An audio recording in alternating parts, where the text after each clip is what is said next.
보니까 온도가 24도, 25도를 가리키고 있더라고요. 선선해졌어요. 그래서 이제 정말 가을이 문득 다가왔구나 하는 그런 생각이 확 느껴지더라고요. 지난 무더운 날 그런 시간을 보내신다고 참 고생들 많이 하셨죠. 저는 오늘 바다 이야기를 좀 하려고 합니다.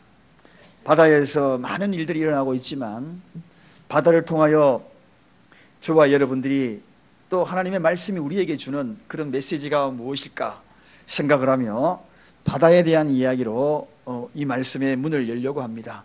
여러분은 어떤 바다를 좋아합니까? 집사님, 어떤 바다를 좋아합니까? 제가 세 가지 질문에 아침바다, 그리고 저녁바다, 그리고 밤바다, 어떤 바다 좋아합니까? 아침바다. 집사님은요?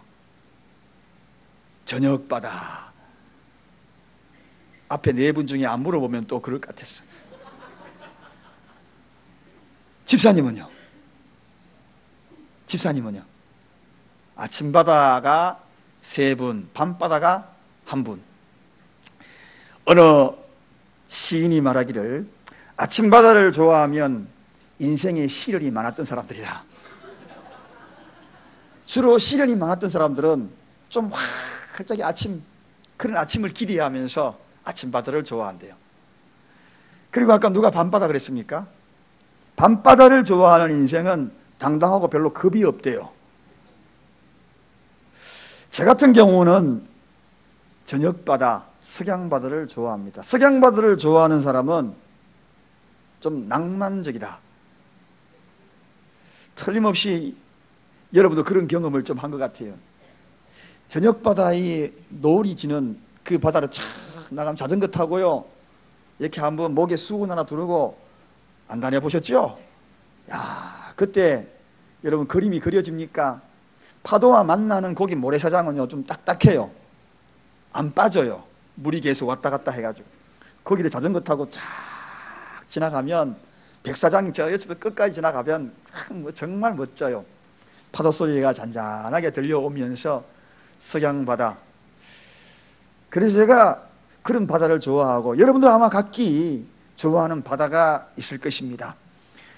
그런 그 바다, 누구든지 바다에 대한 동경심이 있고, 여름 그러면 제일 먼저 떠오르는 것이 바로 바다가 제일 많이 떠오른다고 합니다.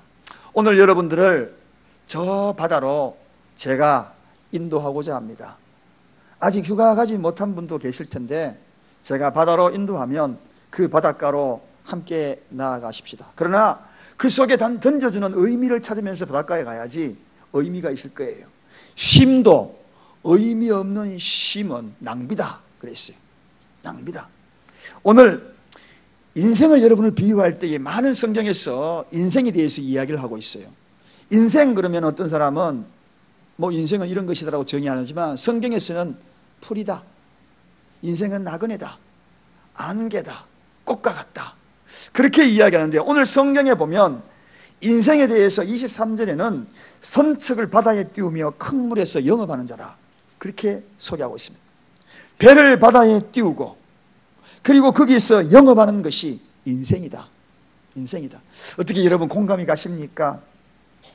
그래서 바다에는요 형형색색 각가지 배들이 다 달라요. 목적이 다르고 고기 잡는 배들도 달라요.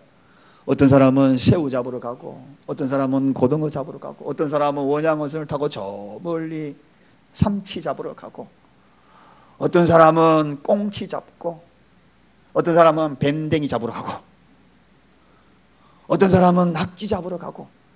전문에 보니까 낙지 잡는 사람은 다른 고기 걸려오니까 별로 안 좋아하더라고요. 낙지는 낙지가 걸려와야 좋아하더라고요. 참 이상해요. 여러분, 그래서 그렇게 바다 위에서 그곳에서 영업하는 것이 인생이다. 오늘 성경은 그렇게 해서 출발합니다. 그래서 저는 오늘 그렇게 바다 위에서 고기잡이하는 어부처럼 살아가는 그 삶이 인생이라면, 오늘 누구도 저 바다를 피할 수 없고 저 바다에 가는 것이 인생이 아닌가. 저 바다에 인생이 간다. 오늘 이 제목으로 말씀을 좀 나누고자 합니다. 어떻게 이 제목이 좀 낭만적이지 않습니까? 저 바다에 인생이 간다. 제가 아마도 저녁 바다를 좋아해서 이런 제목이 나온지도 모르겠어요. 수많은 고깃배들이 오늘도 바다로 향하고 있습니다. 저도 여러분도 어부처럼 저 바다의 인생을 걸고 그것으로 향하고 있는 것이 바로 우리의 모습입니다. 바다에서 영업하기 위하여 떠나가는 모습. 그 영업의 그 현장인 그 바다는 우리를 온전하게 반겨주질 않아요. 정말 변화무쌍합니다. 오전에는 따뜻한 햇살이 내리쬐는가 싶더니만 오후 가더니 검은 먹구름이 어디서 끼어오는지 확 밀려왔다가 광풍이 몰아치기도 하고 파도가 높아지니 서둘러서 그물을 접어서 항구로 돌아오기도 합니다. 그래서 이 어부들은 굉장히 일기예보에 민감하죠. 오늘은 어떻게 나갈 수 있느냐, 아니면 나갔다가 행여나 위험한 일에 처하지 않는가. 사랑하는 여러분, 이게 바로 우리 인생이라는 거죠. 저 바다에 인생이 간다. 여러분들도 가고 있고 저도 가고 있고 우리 모두가 가고 있고, 이게 바로 인생이다. 남의 이야기 같았는데 어느 날 갑자기 예고 없이 다가온 그 질병이 나를 얼마나 무겁게 하는지, 그 질병이 다가오는 질병의 파도가 있는 곳이 저 바다예요. 때로는 일이 잘 될 것 같아서 정말 이것저것 융자도 내고 빌리기도 하여서 무엇인가 자그맣게 사업을 시작했는데 뜻대로 되지 않아.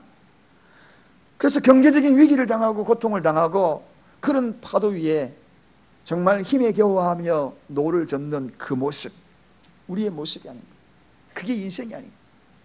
때로는 그토록 좋아해서 떨어질 것이 아니했던 그러한 관계성, 밀물처럼 다가와서 서로 손잡고 뛰기도 하며 함께 놀았던 그러한 자들이 어느 날 갑자기 썰물처럼 밀려가며 아쉬워하고 안타까워하고, 그런 요동치는 우리의 인간의 관계성 속의 파도들, 그런 것들이 또 얼마나 많습니까? 늘 우리 주위에는 넘실거리는 그런 파도들이 우리를 위협하고 있습니다. 말 그대로 오늘 본문의 25절 26절을 보면 인생이 얼마나 험난한 인생인가를 그대로 보여주고 있습니다. 그럼에도 불구하고 우리가 또 그 길로 나가야 하잖아요. 또 저 바다에 어부가 가듯 인생이 또 가야 되잖아요. 왜 그렇습니까? 또 파도와 씨름해야 되잖아요.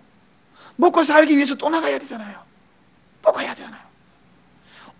그 잡은 고기 억지로 잡아가지고 여러분, 그때부터 또다시 힘겨운 사투가 벌어져요. 어부들이 잡아온 그 고기요, 그냥 바로 파는 게 아니더라고.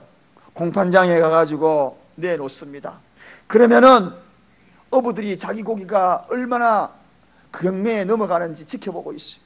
온몸에는 비늘로 다 덮여 있어. 밤새도록 그물 틀어가지고. 거기다가 어떤 이들은 속눈썹에도요, 여기 비늘이 딱 걸려있는 거 봤어요.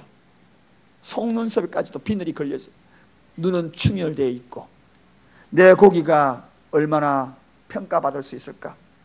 그리고 흥정이 끝납니다. 그 흥정에 뭐 어떤 구구절절이 이어지는 여러 경매의 소리들, 그 속에서 일반인들은 듣지 못하지만 자기들끼리 주고받고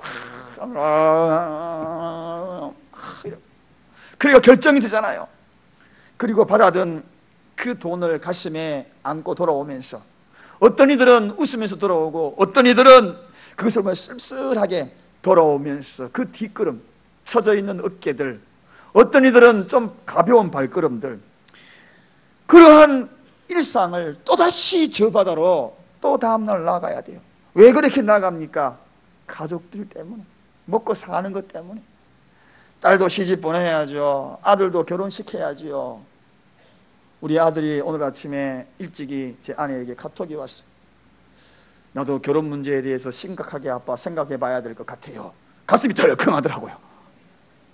결혼 이야기하니까 이 아들이 원래 30살인데 벌써 그런 이야기를 심각하게 생각하고 있구나. 그렇게 되니 여러분도 마찬가지 아닙니까? 여러분, 전기세 내야지, 물세 내야지, 아파트 관리비 내야지.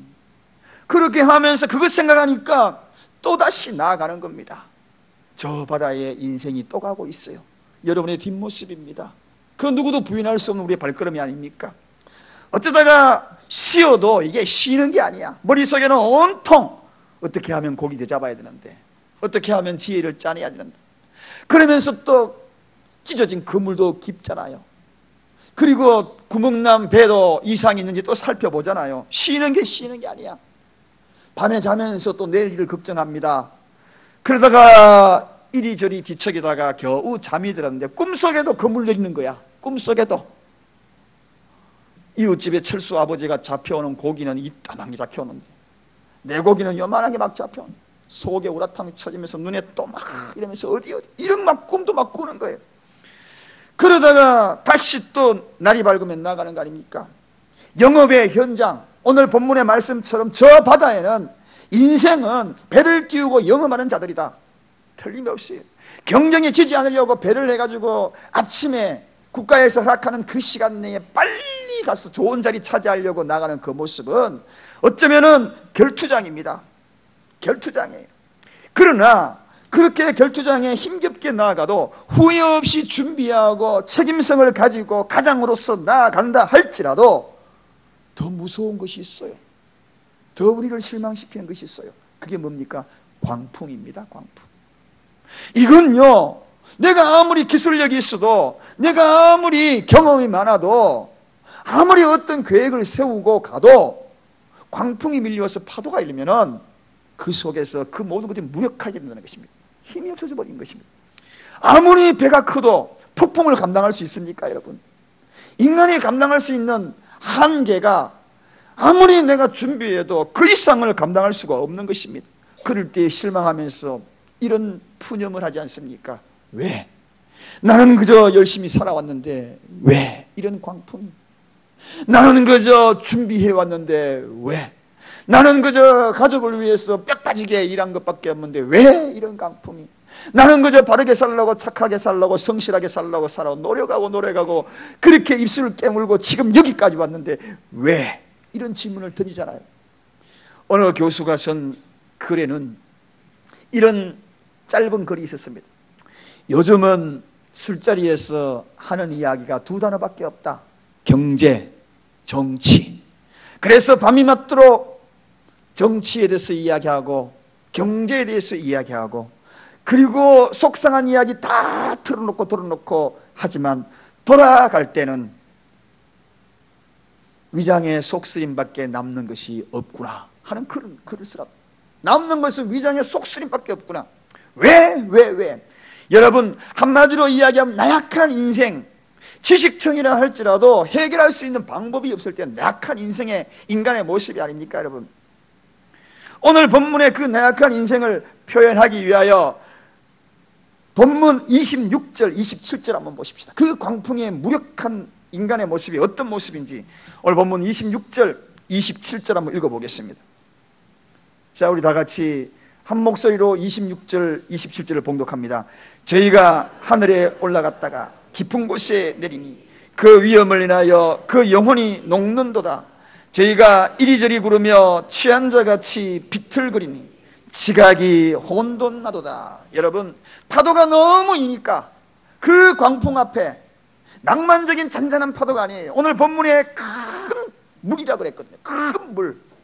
그러니까 그런 파도가 이니까요, 와, 어디까지? 하늘까지 올라갔다가 쫙 떨어지고 그 뱃속에서 이리저리 막 굴러다니는 겁니다. 이리 구르고 저리 구르고 비틀거리고 마치 술 취한 사람처럼 비틀거리고 내 정신이 혼돈해지는 겁니다.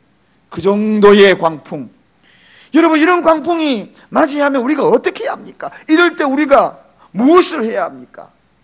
내가 준비 다 했는데 이 광풍을 어떻게 이기겠습니까? 이길 수 있는 방법이 있습니까, 여러분? 방법이 없는 겁니다. 그 방법이 없는 인생의 나약함. 여러분, 그게 바로 우리 인간이 아닙니까, 여러분? 내가 아무리 건강관리 잘하고 내가 아무리 물질관리 잘해도 나약한 인간은 이 광풍 앞에 여지없이 나약해지는 거죠. 이럴 때 도대체 인간은 왜라는 질문만 던지면 가만히 있을까요? 오늘 본문 28절에 우리가 불러야 될 이름 단 한 단어 여러분에게 소개합니다. 구구절절히 기도할 수 있는 힘도 없고 여력도 없고 높은 광풍에 샥 떨어지는데 롤러코스터 타보셨습니까? 타보셨죠? 저는 다시는 안 타요. 딱 제 일생에 한 번 탔습니다. 타다가 죽는 줄 알았거든요. 제가 원래 멀미를 잘하잖아요. 멀미 잘하는 사람이 오늘 28절 저 말씀이 기억이 나고 29절의 말씀이 기억이 나요. 너 하늘까지 올라갔다가요, 쫙 떨어집니다. 속에 있는 거 다 올라. 그때 소리, 비명소리 들으셨죠? 아! 여자들 남자들 동시에 이러더라고요. 그 표정들 가끔 셀카로 찍어서 TV 나오는 그 모습 보면 자기 모습이 아니야. 자기가 언제인지 몰라. 그때는 구구절절이 살려달라 말 나옵니까 안 나옵니까? 아무 말도 할 수 없어요. 그냥 비명만 치는 거죠. 아! 하고. 사랑하는 여러분, 그런 환경, 놀랍고 떠는 그런 인생 같은 그런 광풍이 밀려오면 우리가 해야 될 말이 무엇인가? 오늘 본문에 유일하게 한 단어를 소개합니다. 그게 뭡니까? 내가 여호와께 부르짖으매. 그저 여호와 하나님 이거밖에 없다는 겁니다. 여러분 답답할 때, 여러분 급박한 인생이 돌아갈 때 기도 제대로 터지지도 않아. 그럴 때는 한 단어 한마디밖에 못하는 거죠. 저는 여호와 이름보다도 더 좋은 이름을 여러분에게 일러드리려고 합니다. 그럴 때 아버지, 아버지, 아버지. 여러분, 하나님을 우리가 아버지라 부르잖아요. 인생의 광풍이 만날 때 그 어떤 준비를 다 했다 할지라도 내가 이 광풍 속에서 허우적거리고 벗어날 수 없을 때 유일하게 부를 수 있는 그 이름, 나의 아버지, 나의 하나님. 아버지, 아버지. 금요일도 제가 말씀을 드렸습니다. 어떤 노예간이 이번에 목사님이 간증을 하더라고요. 그 교회에 젊은 집사님 부부가 있는데요, 아이가 태어났는데 벙어리로 태어나 말을 못해. 보통 보면은 그 아이가 2살째 되면 엄마 아빠 다 하잖아요. 빠른 사람은 더 빨리 해요. 그런데 5살 될 때까지 아빠도 못하고 엄마도 못하고. 그러니 이 부부가 그냥 교회 오면은 가슴을 치면서 그래요. 하나님, 아빠 소리 듣고 싶어요. 한마디만. 엄마 소리 듣고 싶어요. 그 부모의 심정. 다른 애들은 다 지금 어디 갑니까? 어린이집에 가가지고 배우고 그러는데 한마디도 말도 못하니, 아빠 엄마 말도 못하니, 말은 종종 할 수 없다 할지라도 아빠라고 엄마라고 한 번만 불러주면 좋을 텐데 그것도 못하니, 그래서 교회 오면 그저 우는 겁니다. 이 부부가 가슴을 치며 우는 겁니다. 하나님 제발 제발. 그런데 어느 날 5살 후반부쯤 되는 그때에 이 목사님이 교회를 이렇게 쭉 돌아보는데 어디 있었는가 대성 통과하는 소리 들리더니 아버지 아버지 아버지 하면서 가슴을 치면서 또 일어서가지고 손을 떠들면서 아멘 소리도 하기도 하고, 그러다가 또 감사합니다 그러고 막 요동치면서 혼자 춤추는 건지 그 넓은 예배당에서. 그래서 뭐 때문에 그럴까 하고 기도가 끝날 때까지 저 뒤에서 기다렸다가 기도 끝나고 딱 보니까 왈칵 달려오더니 목사님을 확 안으면서, 목사님 우리 아들이 아버지라고 불렀어요. 아빠라고 불렀어요. 그러면 아빠라고 불렀어요. 나를 아빠라고 불렀어요. 이제는 정말 너무 기뻐요. 이렇게 기쁠 수가 어디 있어요. 대성통곡하면서 목사님은 그렇게 왈칵 깨안더라는 겁니다. 사랑하는 여러분, 아빠, 우리 하나님은요 어떤 분인지 아셔요? 아버지라고 불러주는 거 최고 좋아요. 성경에 하나님의 이름이 많이 소개되고 있는데 그 가운데에 제일 듣고 싶어하는 그러한 호칭이 뭔지 아셔요? 아버지, 아버지. 어느 날 우리 아들이 와가지고 저보고 집에 와가지고 목사님 안녕하세요.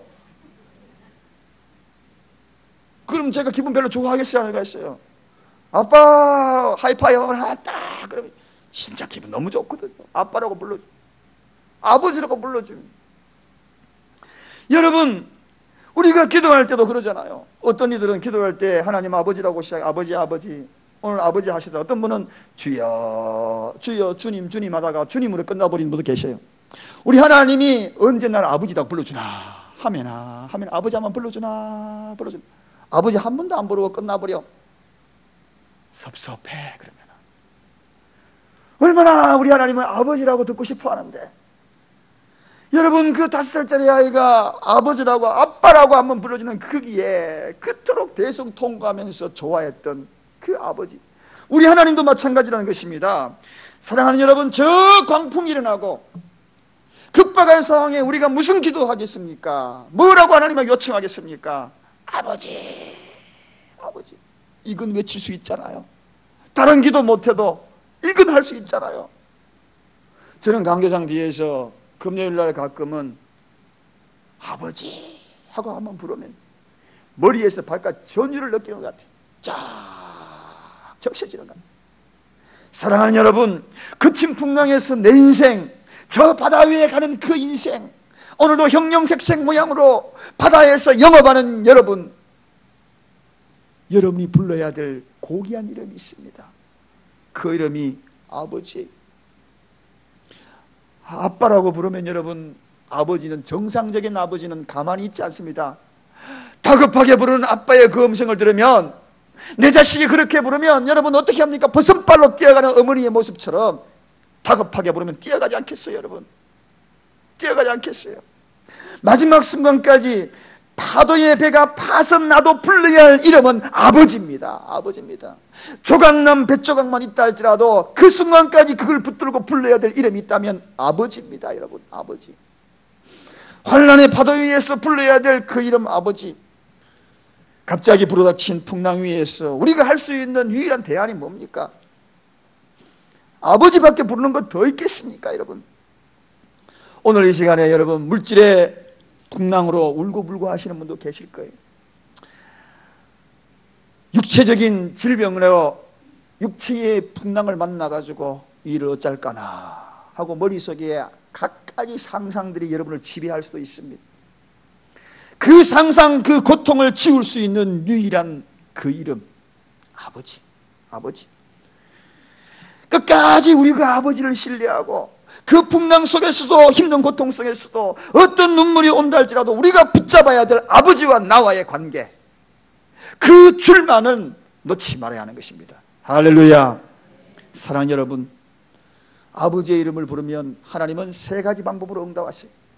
첫째는 풍랑을 멎게 하든지, 아니면 풍랑을 이길 힘을 더하든지, 아니면 더 큰 믿음을 연단하기 위하여 풍랑 속에서 찬송할 능력을 주시든지, 그 파도를 탈 수 있는 능력을 주시든지.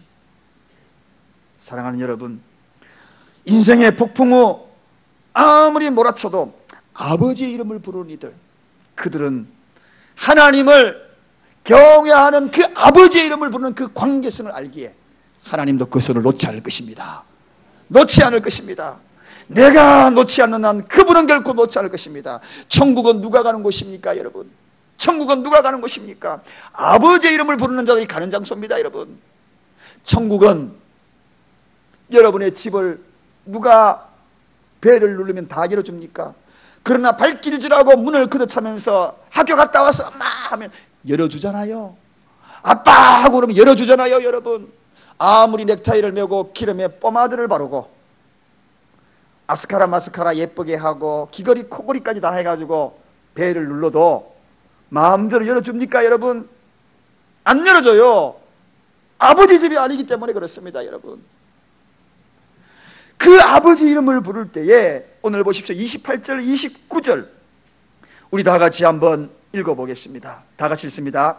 이에 저희가 그 근심 중에서 여호와께 부르짖음에 그 고통 중에서 인도하여 내시고 광풍은 평정히 하사 물결로 잔잔케 하시는도다. 인간의 지혜나 힘으로 해결할 수 없는 모든 문제에 부딪힐 때마다 유일한 대안은 아버지 이름을 부르는 거죠. 그 아버지는 풍랑보다도 크다는 것입니다. 그 아버지는 풍랑을 잠재울 수 있는 분이라는 것입니다. 그 아버지는 풍랑을 다스리는 분이라는 것입니다. 내 인생의 파고가 어떤 롤러코스터를 타는 그러한 인생이라 할지라도 그 풍랑을 평정케 하시는 능력이 계신 분이 우리가 믿는 하나님 아버지라는 것입니다. 아버지라는 것입니다. 사랑하는 여러분, 예수님께서도 풍랑을 만난 제자들 앞에 어김없이 그 풍랑 속에 아우성치는 그 제자들, 그들에게 예수님이 뭐라고 말씀했습니까? 풍랑을 꾸짖어 버렸습니다. 그리고 그들에게 너희는 마음에 근심하지 말라. 하나님을 믿으니 또 나를 믿으라. 그렇게 말씀하신 거예요. 사랑하는 여러분, 고통의 바다, 저 바다 위에 항해하는 인생들, 우리가 무엇으로 그 항해를 이겨낼 수 있습니까? 그 모든 힘들 어디에서 쏟아도 되지 않는 그런 환경에 파고가 밀려오면 어떻게 할 것입니까, 여러분? 그런데 여러분, 그 파도를 아버지 이름으로 극복하는 것, 그것도 그 강풍을 잔잔케 하는 하나님의 은혜, 그거 파도만 보고 바다만 보고 늘 두렵기만 생각하지 마십시오. 여러분, 바다가 어떤 곳입니까? 하나님이 왜 이 광풍 바다로 우리를 인생을 항해하게 했나요? 생각해 보니 이 바다에는 보물이 많더라고요. 여러분, 보물 바다 속에 석유도 나고요, 연어도 나고요, 그 속에 진주도 있고요, 그 속엔 까자미도 자라고요, 대왕 문어도 있고요. 그 속에 어마어마하게 많아요. 파도 위만 보면 무서워. 내 인생이 파도 위로 걸어가는 사람은 무서워. 그러나 그 속에는 보물이 있어요. 보물이 있어요. 인생은 고통의 바다라고 하지만 그 인생의 깊이 속에는, 여러분이 그동안 살아왔던 파도를 헤치고 나가던 그 파도 그 아래는 인생의 깊이가 있는 겁니다. 그 속에 보물이 있어요. 여러분이 지금 롤러코스터 사도 여러분의 인생 속에는 보물이 있었습니다. 할렐루야. 질그릇 같은 여러분의 인생에 보물이 있었어요. 그것 때문에 광풍을 평탄케 하는 겁니다. 평안하게 하는 것입니다. 절망만 있는 것이 아닙니다. 바다는 우리에게 감격을 줍니다. 바닷속 저 깊이. 그래서 인생은 속을 들여다봐야 하는 것입니다. 속을 들여다봐야 해요. 예수님도 베드로에게 가서 고기를 잡을 때에 깊은 곳에 가서 그물을 내리라 그랬습니다. 여러분, 예수님은 깊은 곳을 보시는 분이에요. 깊은 곳. 예수님 바다 끝만 보시는 분이 아닙니다. 바다 저 깊숙한 곳. 예수님은 여러분의 광풍만 보시는 것이 아닙니다. 여러분 속에 있는 보화를 보고 계신 것입니다. 질그릇에 담겨있는 보화를 보고 계신 것입니다. 그러므로 광풍 속에 살아왔던 인생이 헛되지 않았습니다. 여러분, 눈물 흘리며 괴로워했던 그 인생에 결코 여러분이 흘렸던 그 눈물이 아까운 것이 아니었어요. 사람들은 파도만 보고 인생을 평가하지만 우리 주님은 그 파도 속 저 깊이 숨긴 보물을 보고 계신 것입니다. 그러므로 신앙생활 할 때 여러분 중요합니다. 오늘 이곳에 와서 예배생활 할 때도 깊이를 보아야 하는 것입니다. 예배의 깊이, 깊은 속에서 사람은 속을 봅니다. 우리 주님도 속을 보는 거예요. 그 사람을 보지 않습니다. 속 사람을 보는 것입니다. 믿음 생활도 겉만 보고 평가하면 되지 않습니다. 여러분, 겉만 보면 자꾸 시험이 들어요. 속을 봐야 하는 거죠. 파도 보고 신앙생활하면 무너집니다. 여러분, 환경 보고 신앙생활하는 것이 아닙니다. 보화 보고 신앙생활하는 것입니다. 여러분의 그릇에 담겨있는 그 보화 보고 신앙생활하는 것입니다. 기도생활, 깊이 있는 생활, 찬양 깊이 있는 그 모든 모습, 그 속에 담겨있는 보화가 있음을 알고 하나님을 찬양하고 기도하는 것입니다. 여러분, 어떤 시인이 이런 이야기를 했어요. 파도만 있는 것이 바다가 아니라 인간이 바다를 그리워하는 것은 바다로부터 왔기 때문이다. 그렇게 있어요. 그 속에는 많은 것이 있다. 누릴 것이 있다. 배움이 있다. 여러분의 인생이 요동치는 그러한 곳에 항해하면서 영업한 인생이지만 여러분의 인생 속에 많은 걸 배웠을 겁니다. 감사도 배우고 눈물도 배우고 그 속에 인생의 깊이를 알고. 영국의 철학자 스펜스는 바다에서 깊은 영감을 받았다고 그래요. 깊은 영감을 받았다. 저도 전에 사역지에서는 바다가 가까이 없었습니다. 그래서 바다 가까이 한번 가려고 그러면 5, 6시간을 차를 몰아서 가야 됩니다. 그래서 바다 가까이는 가지 못하고 바다 같은 큰 호수를 종종 갔습니다. 언제 가느냐? 토요일날. 토요일날 말씀을 준비하고 마무리해야 되는데 도무지 마무리가 되지 않는 겁니다. 갈등하면서 몸부림을 칩니다. 그러다가 차를 몰아서 한 20분 정도만 갈 수 있는 그곳에 갔어요. 거기는 너무너무 큰 호수예요. 그래파인이라는 엄청난 호수. 그 호수 끝이 안 보일 호수입니다. 그 호수에 차를 대고 시원한 그 바다처럼 느끼는 그곳에서 노트북을 쫙 열어가지고 이어지는 말씀을 정리하는데 어떻게 거기에서 영감이 오는지 순식간에 준비가 되어버리고 그 속에 숨겨져 있는 그러한 멋진 영감들을 가지고 마무리한 적도 참 많습니다. 여러분, 예수님의 공생애의 사역을 처음 시작한 곳이 바로 이 바다, 갈릴리 바다였어요. 거기에서 제자들을 불러서 사명을 주었거든요. 뿐만 아니라 예수님의 많은 기적의 90% 이상이 바닷가입니다. 뿐만 아니라 부활하신 예수님, 그분이 죄책감에 빠져있고 시리에 빠져있고 절망감에 빠져있는 이 제자들, 그들을 찾아가서 조반으로 밥 지어주면서 위로했던 장소가 바로 이 바다요. 뿐만 아닙니다. 도망자 베드로, 저주하며 떠나갔던 이 베드로, 베드로에게 묻잖아요. 베드로야, 네가 나를 사랑하느냐?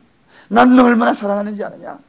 너도 나 좀 사랑해주면 안 되겠니? 하고 3번씩이나 물었던 그 장소, 그리고 그 사랑의 감동을 묻고 새로운 사명자로 거듭난 이 베드로. 여러분, 그곳이 바로 바다예요. 성경은 바다라는 말이 480번이나 소개되고 있어요. 풍랑이 하루에도 한 번씩 일어나는 것이 바다, 그 위에서 영업하는 분들이 바로 우리 인간이라는 것입니다. 그러나 그 속에는 우리가 알지 못하는 참된 진리가 있고 의미가 있고, 그 속에서 깨달아지는 수많은 것들, 검은 보화들, 그런 것들이 감춰져 있는 곳. 여러분, 인생을 너무 비관하지 마시기 바랍니다. 주님도 바다에서 마무리를 하셨어요. 바다 같은 인생, 바다 같은 곳에서 그렇게 마무리를 하시면서 오늘 본문 30절에 이렇게 소개합니다. 우리 다 같이 30절 한번 읽어보겠습니다. 다 같이 읽습니다. 저희가 평온함을 인하여 기뻐하는 중에 여호와께서 저희를 소원의 항구로 인도하시는도다. 여러분, 마지막 밤에, 마지막 날에 그분이 하실 일이 있어요. 아버지를 불렀던 그 자들, 풍랑 속에 하루에도 1년에 480번 일어나는 그런 바다의 이야기, 그 풍랑 속에 견디며 아버지를 불렀던 그 자들, 그 속에 담겨있는 보화, 예수 그리스도를 담고 있는 그 믿음을 갖고 있는 그들을 어디로? 소원의 항구로 인도하신도다. 사랑하는 여러분, 여러분이 가야 할 곳이, 제가 가야 할 곳이, 비록 이 풍랑을 만나지만 우리가 가야 할 곳은 소원의 항구입니다. 할렐루야. 철학자 필론이 배를 타고 가는 중에 큰 풍랑을 만났대요. 그 속에 배 탄 사람들 중에 다 가라앉고 막 그를 지점에 온 겁니다. 사람들이 아우성치면서 비명만 지릅니다. 거기에는 상인들도 있었고, 그럴 때에 그 모습을 보면서 이 필론이 외칩니다. 여러분, 좀 조용하십시오. 좀 조용하십시오. 우리와 함께 타 있는 저 돼지도 저렇게 앉아 있는데 인간인 우리가 왜 이렇게 호들갑을 떱니까? 하나님의 이름을 부르십시다. 그랬다는 거예요. 사랑하는 여러분, 배 타보십시오. 돼지도 가만히 서 이게 무슨 일인가 하고 가면 사람들이 더 난리요. 아버지 이름을 부르십시다. 그런 상황, 급박한 상황 속에 아버지, 아무리 미달되는 인생이요, 누더기 같은 삶을 살고 풍랑 속에서 곧 묻힐 같은 잘못된 상처를 가진 인생일지라도 온전한 예수 그리스도를 모시고 보화를 품은 그들은 성경에 이야기합니다. 소원의 항구로 인도할 것이다. 할렐루야. 그분은 우리 아버지, 그 이름을 부르며 내일부터 또 인생의 항해를 저 바다 위로 가는 인생, 여러분의 뒷모습, 나의 모습, 우리의 모습, 아버지의 이름을 부르면서 예수 그리스도의 보화를 내 심령 속에 간직한 채 인생의 전쟁터에서 실망하지 말고 어떤 파국가 와도 이 말씀 잊지 아니하고 소원의 항구, 여러분들이 항해하며 나가는 그런 귀한 은혜가 있기를 간절히 축원드립니다. 기도하겠습니다. 하나님 아버지, 감사합니다. 오늘도 저 바다에 인생이 간다, 그 중에 나도 있고 너도 있고 우리도 있음을 고백합니다. 이 말씀 마음판에 새깁니다. 급박한 상황이 되면 우리가 할 수 있는 것 아무것도 없습니다. 아버지 이름밖에 부를 것 없습니다. 하나님, 아버지라고 인침을 성령으로 하여 주셨사오니 이제는 그 아버지 이름 부르며 아버지와 나와의 그 관계로 인하여 소원의 항구로 끝까지 인도할 것을 신뢰하며 한 조각, 마지막 깨어진 그 조각만이라도 포기하지 아니하는 우리 모두가 되게 하여 주옵소서. 예수 그리스도 이름으로 간절히 기도드리옵나이다. 아멘.